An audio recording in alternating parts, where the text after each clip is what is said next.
तो आप सारों ने देख ही ली होगी। असल जो बात मैं करना चाहती हूँ, कॉन्स्टिट्यूशन के मुताबिक एक खातून को अगर आपने अरेस्ट भी करना है या पकड़ना भी है तो आपके पास लेडी पुलिस होनी चाहिए। हम सारी ख़वातीन थीं, कोई लेडी पुलिस वहाँ आपको अगर आप लोग फुटेज देखें तो कोई लेडी पुलिस नहीं थी। और क्योंकि पुरअमन एहतजाज था, गाड़ी मैं खुद ड्राइव कर रही थी।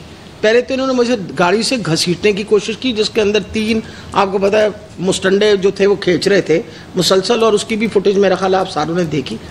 और जब मैं बाहर निकली और उस वक्त तक यानी मैं 10 बजे से वहाँ खड़ी थी और 12 साढ़े 12 उस वक्त तक हो चुके, उन्होंने इतनी टेयर गैस फेंक चुके थे। हमारे लड़के जो हमारे कारकुन थे उनको इतना उन पर तशद्दुद कर चुके थे कि मैं बतौर एक माँ मुझे बड़ी तकलीफ़ हुई। तो मैंने कहा मैं गाड़ी आगे जाके ये जो लाइन पुलिस की खड़ी है, यहाँ कोई बड़ा बंदा तो खड़ा ही होगा ना, मैं उससे पूछूंगा भाई कब तक तुम ये करते रहोगे, खुदा के वास्ते को रहम करो हमारे हाल पे। मैंने जो गाड़ी उनके पास लेकर, अगर आप वो फुटेज देखें तो आपको ये भी नज़र आएगा कि गाड़ी में बाला जाके रोकी मैंने गाड़ी, और मैंने कहा कि मैं किसी से बात कर लूँ। उन्होंने इस तरह डंडे बरसाए कि अगर मैं वहाँ से गाड़ी ड्राइव करके ना निकलती तो शायद उन्होंने मुझे भी मार डालना था। और जिस तरीके से जंगलियों की तरह वो पीछे भागे। मैं 72 साल की होने वाली हूँ और ये पहली दफ़ा नहीं है कि मैं एहतजाज में शामिल हुई हूँ। 16 साल की उम्र से मैं एहतजाज कर रही हूँ। मैंने ज़िंदगी में इस तरह की गुंडागर्दी कभी नहीं देखी, और न कि इस तरह की जो मैं कहती हूँ तशद्दुद जिस तरह किया जा रहा था, जिस तरह टेयर गैस किया जा रहा था मैंने। और फिर जो सबसे तकलीफ दे चीज़ थी, ये हमने ये देखा कि राइटर्स जो है ना वो जाके तोड़ते हैं प्रॉपर्टी। हमने सब ने देखा, मीडिया ने इसको देखा, रिकॉर्ड किया कि इन्होंने प्राइवेट गाड़ियां जो साइड्स पे खड़ी थीं, ये इनके गुल्लू बटों ने उन सारी गाड़ियों को तोड़ा, उनकी विंडशील्ड्स तोड़ी। बल्कि मेरी एक गाड़ी जो पीछे खड़ी भी थी, क्योंकि उसके ऊपर खान साहब की और मेरी तस्वीर है, उन्होंने उस गाड़ी की भी जाके विंडशील्ड, वो खाली गाड़ी थी, उसकी भी जाके विंडशील्ड तोड़ दी।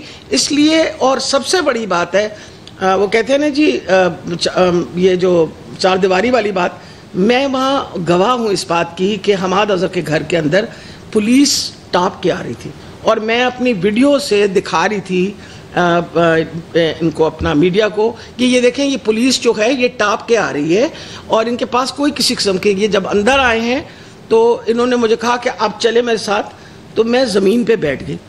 तो मैंने इसलिए ज़मीन पे बैठ गई, तो मैंने कहा एक खातून होने ये हाथ तो नहीं लगाएंगे ना मुझे, और इसी उम्मीद से मैं ज़मीन पे बैठी रही। और इनको फिर एहसास हुआ, क्योंकि इतनी देर में मीडिया पहुंच गया, उनको बताया, उन्हें जब मीडिया आया, वरना तो शायद उस वक्त भी मुझे उस वक्त भी घसीट के ले जाते। तो मैं आज खान साहब से ये नहीं, और वो बताया ना वो जो हमारी एमपी है जी, मैं आपको हमारी नहीं जी, सिर्फ एमपी नहीं, वो जो हमारा वर्कर आपको पता है शहीद हुआ है लाहौर फैसल, उसकी बीवी, मैं उसके परसों उसके जनाजे पे जब गई तो उसकी बीवी ने रो रो के मुझे कहा कि मैडम मियाँ तो मेरा छुपा हुआ था, क्योंकि ये डर था कि कोई वो ना हो छप। इन्होंने दरवाज़ा तोड़ा, मैं घर में अपनी बच्चियों के साथ ही मैं जानबाज में नमाज़ पढ़ रही थी, इन्होंने आके मेरी नमाज भी तोड़ी। और मैंने से पहला सवाल पूछा कि तुम्हारे साथ कोई, उनके साथ कोई लेडी पुलिस थी? उन्होंने कहा जी कोई लेडी पुलिस नहीं थी। और यही बात हमारी एमपीए जो हैं, मेरे से भी 2-4 साल उम्र में बड़ी हैं, उनका घर के अंदर दरवाज़ा तोड़ के उनको बाकायदा घसीट के और उनको जेल लेके गए।